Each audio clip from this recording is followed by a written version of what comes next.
Alléluia. Amen. Il dit, celui qui veut être considéré comme le plus grand à mes yeux doit être le serviteur de tous.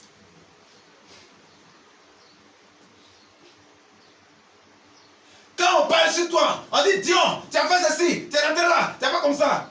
Dans ton esprit, tu dis, je crois que si j'accepte ça, ça fera de moi une grande personne. La Bible l'a dit. Amen.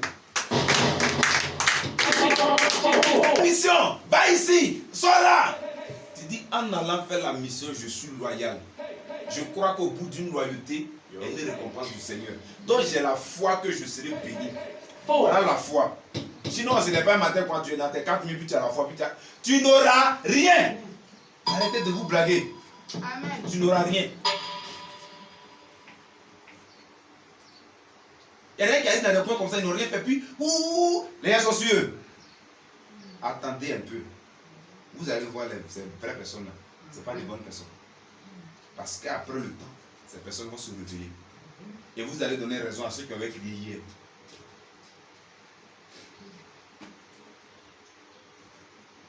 Si quelqu'un vous dit on me rejette, pose la question à la personne.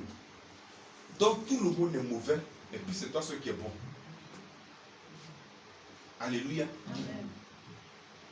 La foi. Ton bonheur vient des parents physiques. Ton bonheur vient des parents religieux. C'est pas moi qui l'ai dit. Hein. La Bible dit quoi? Honore. Et puis quoi encore?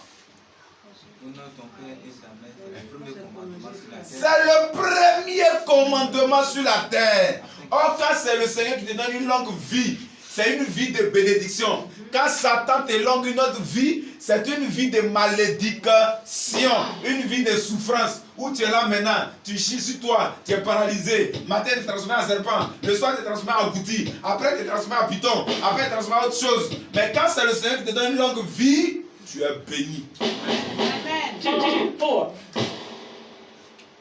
Quel que soit leur âge, quand leurs parents parlent, ils pleurent. Faut essayer ça du fou. Si on n'a pas enlevé tes 2 dents. Chez les parents qui ont l'argent, quand leurs parents parlent, ils pleurent. Faut aller essayer ça à Nani. Va essayer à Jean Béni. Va essayer à Drewoff. Faut continuer seulement dans la vie. Peut-être arriver en zone 4, tu as trouvé un peu. Et les choses résidentielles, tu as trouvé un peu. Et puis tu as continué.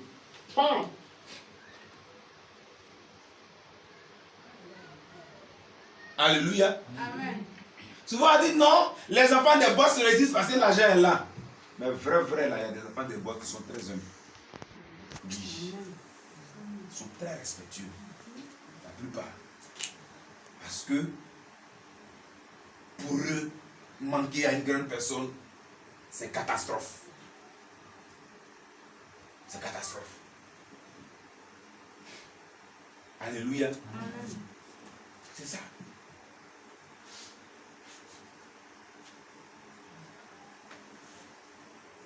Donc, la foi là, si tu n'as pas ta foi selon l'origine de la foi, tu n'auras rien.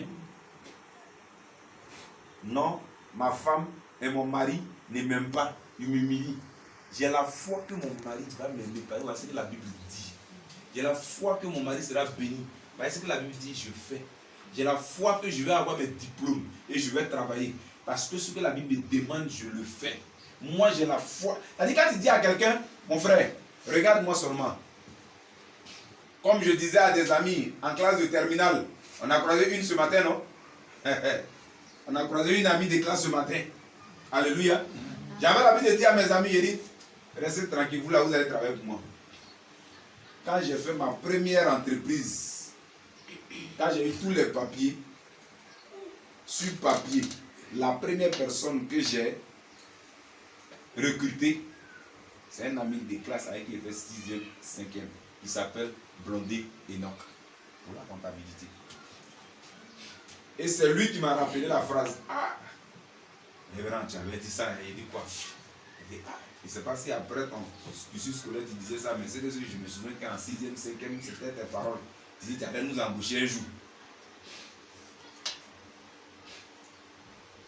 Parce que j'avais la foi que quand tes parents te mettent à l'école et que tu as peur de venir les décevoir avec tes résultats, tu réussis.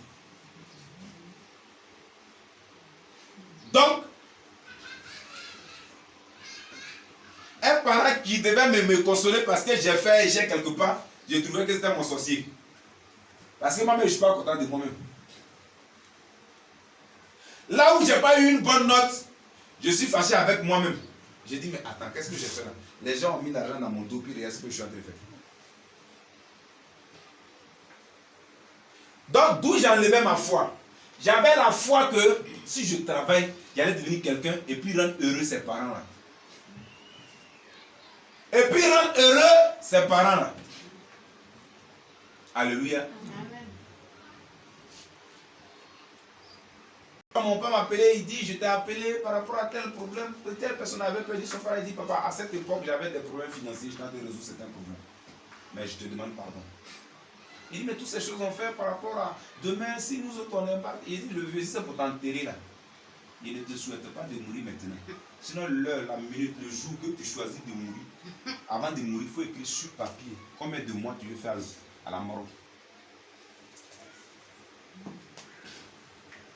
Alléluia. C'est ça. Problème de maladie, je peux essayer. Si je peux, tout ce que je peux faire. Si je ne peux pas, je peux dire les autres, venez en faire. Mais là où on parle des dernières demeures, là, on n'essaye plus. Parce que c'est le dernier départ.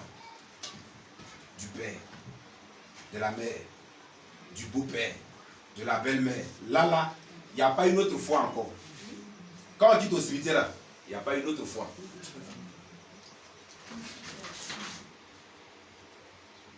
Les gens on met à l'école et puis ils se promènent en brousse. Il faut école missionnaire. Ils savent manipuler les téléphones. Ils savent donner les jeunes filles. Ils savent donner les jeunes gars. Ils ne se sont jamais posé la question. Seigneur, est-ce que j'aurais fini tout avant que mes parents ne meurent? Parce que je souhaiterais les rendre heureux avant qu'ils ne meurent. Je dis, il ne se pose pas cette question. Comme j'ai l'habitude de le dire, si chaque homme de Dieu se jugeait là, on allait être vrai avec les fidèles. Si chaque homme de